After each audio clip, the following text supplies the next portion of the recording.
ایک دن ایک صحابی رسول صلی اللہ علیہ وسلم جہاد کے لیے جانے لگے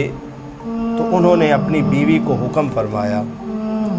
کہ میرے آنے تک تم کہیں بھی مت جانا۔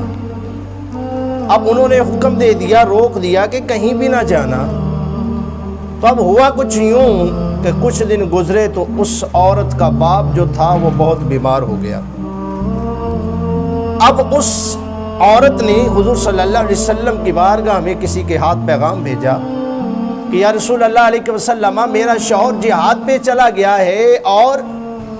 میرا بابا جو ہے وہ بہت بیمار ہے، کیا میں جا سکتی ہوں؟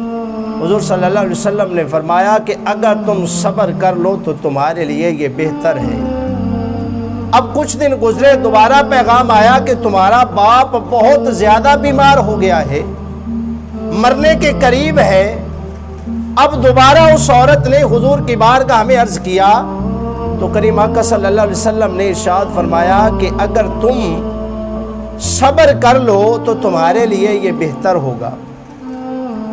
اب دوبارہ جب اس عورت کی طرف پیغام آیا تو وہ پیغام کیا تھا کہ پتہ چلا کہ اس کا جو باپ ہے وہ فوت ہو گیا۔ جب باپ کے فوت ہونے کی اطلاع پہنچ چکی تو اس نے عرض کیا یا رسول اللہ علیہ وسلم، جب پیغام پہنچانے والے نے پیغام پہنچایا یا رسول اللہ میرا باپ فوت ہو گیا ہے، کیا میں چہرہ دیکھنے کے لیے، منہ دیکھنے کے لیے چلی جاؤں؟ تو حضور صلی اللہ علیہ وسلم نے فرمایا کہ اگر تم صبر کر لو تو تمہارے لیے یہ بہتر ہوگا۔ اب اس عورت نے نہ باپ کو پوچھنے کے لیے جانا چاہا اور نہ ہی جب اس کا باپ فوت ہو گیا تو وہ چہرے کو دیکھنے کے لیے گئی۔ میں قربان جاؤں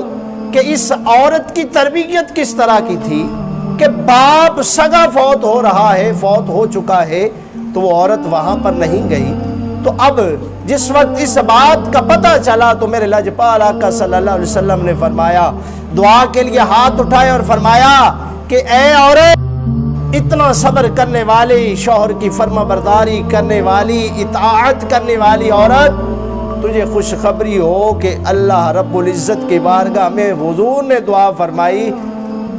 کہ اس کو بھی مولا بخش دے اور اس کے باپ کو بھی بخش دے، اور فرمایا گیا کہ اس عورت کو بھی بخش دیا گیا اور اس کے باپ کو بھی اللہ رب العزت نے اس عمل کی وجہ سے بخش دیا۔